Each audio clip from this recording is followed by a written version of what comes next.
Doctor वही साहब ये फरमाइए सर, ये आप तो नहीं निकल सके लेकिन जमात इस्लामी बाहर निकल आई जो आपकी पुरानी कोलिशन पार्टनर थी, और मुझे लगता है कि ये एक ऐसी मूवमेंट चला रहे हैं जिसका फायदा आपको भी होगा आने वाले दिनों में। बिस्मिल्लाहिर्रहमानिर्रहीम, इय्याका नअबुदु व इय्याका नस्तईन। देखिए इस तरह ये है कि ये बाहर निकल रहे हैं, अच्छी बात है, बाकी भी निकलेंगे इंशाल्लाह ताला, हम भी निकलेंगे। It will be a matter of time और सारे होंगे। लेकिन अभी जैसे बातें हो रही थी, देखिए 3 बजट इन लोगों ने, मियाँ शहबाज शरीफ साहब ने 3 बजट अनाउंस किए। ठीक, तीसरे बजट में भी उन लोगों ने जो अपने जिस लिहाज से उन्होंने किया है, कुछ खातिर खा फायदा नहीं हुआ पाकिस्तान को। ये कहते हैं इन लोगों ने बचा दिया है मुल्क को डिफॉल्ट होने से, ये एक्चुअली मुल्क को डिफॉल्ट पर ले गए थे। बचाया कोई नहीं। क्यों? ये लोग आए थे अप्रैल में 2022 में। जून के वक्त, जून 2022 में जो जीडीपी था 6.2 उन्होंने बताया था, इन्होंने बताया था, हमने नहीं बताया था, और हमारी हुकूमत के लिहाज से था। उस वक्त जो एक्चुअली जो मेन इनकम होती है किसी भी हुकूमत की, वो एक्सपोर्ट से होती है, वो एक्चुअल इनकम होती है। वो हम लोगों ने $3 बिलियन ज्यादा किए थे।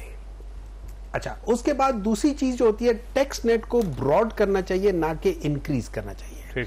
इन्होंने 49% पे ले गए टैक्स नेट, ठीक है।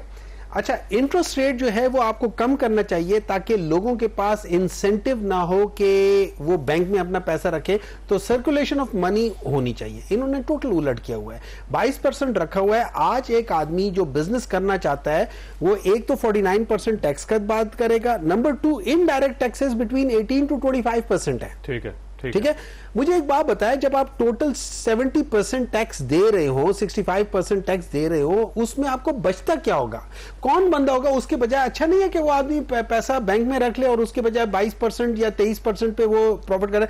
तो ये सारी चीजें जो ये लोग कर रहे हैं ना, वो सारी चीजें काउंटर प्रोडक्टिव है टूवर्ड्स। अच्छा, असल काम अगर आप करना चाहते हो और आप जेन्युइनली करते हो, हालात बहुत बुरे, तो फिर मेरी नजर में सबसे पहले काम ये होना चाहिए, जो हुकूमत है, जो एमएनएज है, जो मिनिस्टर्स हैं, जो एमपीएज हैं, जो सेनेटर्स हैं, इन सारों को, और जो हुकूमत की general machine including the establishment and जजेस एंड एवरीवन, इन लोगों को अपने एक्सपेंसेस को ड्रास्टिकली कम करना चाहिए।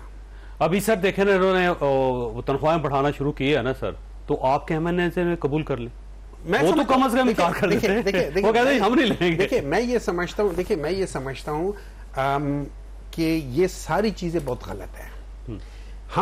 मैं मिसाल देता हूं, रिसेंट मिसाल देता हूं कि ये अर्जेंटीना के जो प्रेसिडेंट आए हैं 10 दिसंबर को आए थे 2023 में।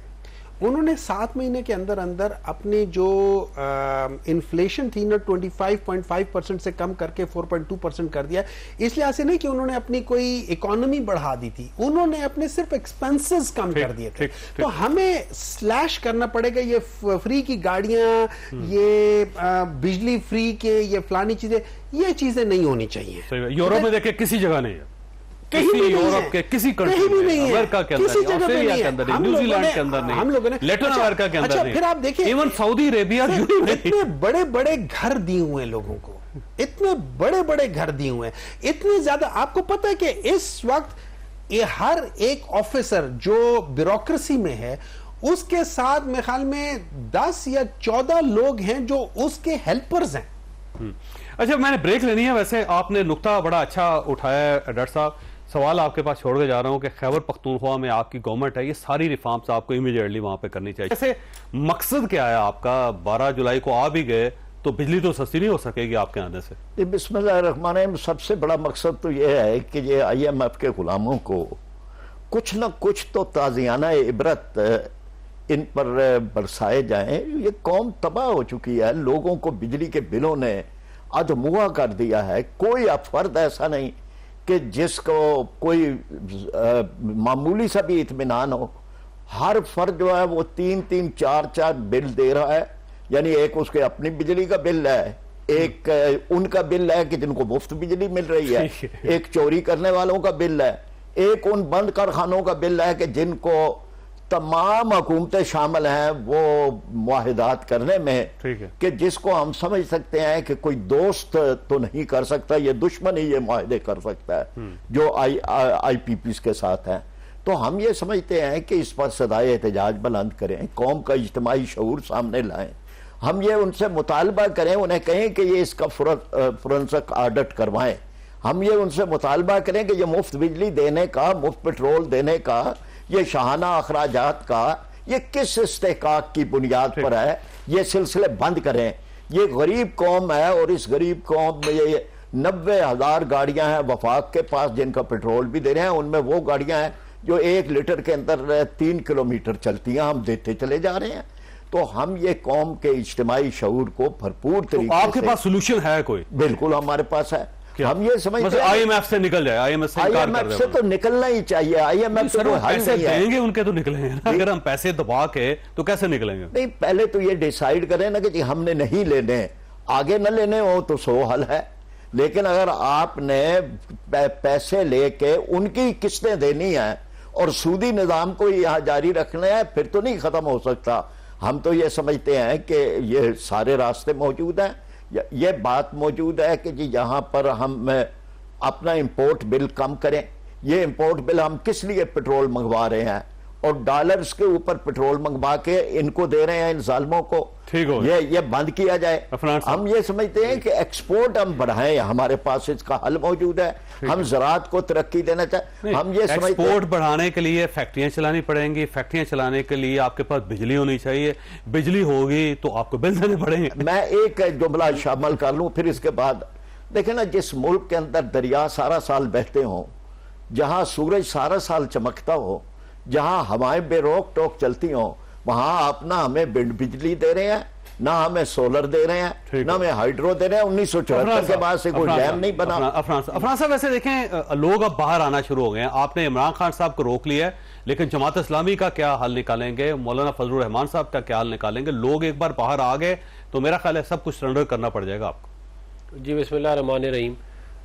देखें, इनका राइट है कि ये एहतजाज कर सकते हैं और इसको एक्सरसाइज पहले भी करते रहे, आगे भी कर लें, और जो पब्लिक इश्यूज़ हैं, पब्लिक इंपॉर्टेंस के इश्यूज़ हैं, उनको हाईलाइट करना भी चाहिए। हमारी हुकूमत को आए हुए तो भी 3 महीने हुए हैं मुश्किल से, तो उसके अंदर तो ज़ाहिर है हम उस 3 महीने की जिम्मेदारी ले सकते हैं और आगे बेहतरी की तरफ मामला। 16 महीने पिछले भी हैं सर, उसको शामिल 16 महीने जो है वो फिर 2013 से 18 भी डाल लेना, जिसमें IMF प्रोग्राम से हमने जान छुड़ाई थी, जिसमें हमने न्यूक्लियर पावर प्लांट लगाए, हाइडल लगाए, जिसमें हमने ये विंड लगाए, तो वो वाला दौर भी फिर काउंट करें साथ। नहीं, वो वाला दौर फर्नेस ऑयल को भी शामिल करें ना अपने। फर्नेस ऑयल हमारा नहीं है, फर्नेस ऑयल इंपोर्टेड कोयले वाले जो है, नहीं, फर्नेस ऑयल प्रोजेक्ट वो भी शामिल करें। फर्नेस ऑयल है 2001 से 2004 और 1994। ठीक है, हमारे दौर में इंपोर्टेड कोल के ऊपर जरूर लगा है, वो मैं मानता हूँ, लेकिन 3,500 मेगावाट थर कोल पे भी लगा है, वो भी आप ध्यान में रखें ना। देखिए, इंसान को बात जो है जिसकी जो जिम्मेदारी है उसकी वो करना चाहिए ना। हमारे पे आप वो डालें जो हमने किया है, जो हमने नहीं किया उसके ऊपर तो हमारी जिम्मेदारी नहीं है। हमने तो 2016 में IMF प्रोग्राम कंप्लीट किया, 3 साल पाकिस्तान की पिछले 40 साल की हिस्ट्री में ये वाहिद 3 साल है जिसमें पाकिस्तान IMF प्रोग्राम में नहीं गया, वरना हम हमेशा IMF प्रोग्राम में ही रहे। तो ये भी हिस्ट्री का हिस्सा है। तो 24वें नंबर शहबाज साहब की हुकूमत को आप अपनी गवर्नमेंट नहीं समझते? नहीं, गवर्नमेंट तो ज़ाहिर है कोएलिशन की है। 16 महीने में आपने IMF के पास बाकायदा एड़ियां रगड़ के गए, तो आप समझे वो आपकी गवर्नमेंट नहीं थे? नहीं, वो तो देखे ना, 16 महीने के अंदर आप क्या एक्सपेक्ट कर रहे थे कि हम क्या कर लेंगे। एक ऑलरेडी एक जो है वो कैंपेन चल रही थी पाकिस्तान को डिफॉल्ट कराने के लिए, हमने मुल्क को डिफॉल्ट से बचाया। आपसे मेरी बात हुई थी, आपने बल्कि मुझे याद, आपने कहा था कि बहुत मुश्किल है बचना, लेकिन बच गए ना डिफॉल्ट से, किसी ने तो मेहनत की थी उसके लिए। तो अब आप उस सारे तनाजुर में मामलात को रखना चाहिए। फिर अभी मरियम नवाज शरीफ साहिबा 45 लाख जो कंज्यूमर है 200 से 500 यूनिट वाले पंजाब में, उनको सोलर हुकूमत देगी। 10% पेमेंट वो करेंगे और 90% पेमेंट जो है वो हुकूमत करेगी, और फिर वो आसान एक साथ पे बिला सूद वो इंस्टॉलमेंट पे वापस कर देंगे। गरीब लोगों का ही काम किया जा रहा है ना, हम और किसका कर रहे हैं? हमारे तो हमने तो डिलीवरी किया और किसने किया? इसके अलावा इस्लामाबाद के अंदर ना रिन्यूएबल जो एनर्जी है ना, मुतबादल एनर्जी, उसका बाकायदा एक महकमा, एक दफ्तर है और गवर्नमेंट ने बनाया हो। आज तक गवर्नमेंट ने आज तक उससे ये नहीं पूछा कि भाई आपने क्या किया, लेकिन मैं और उनकी जो मशीनरी है वो बाहर पड़ी हुई है, में पड़ी हुई, बाहर पड़ी हुई, मैं वैसे इंस्टॉल नहीं की उन्होंने आज तक। ठीक है, बहुत सारे ऐसे इदारे हैं जो काम नहीं कर रहे, लेकिन आपको मैं ये बता दूं कि पिछले एक साल में तकरीबन 8,000 मेगावाट के सोलर की प्लेटें इंपोर्ट हुई हैं और लगी हैं।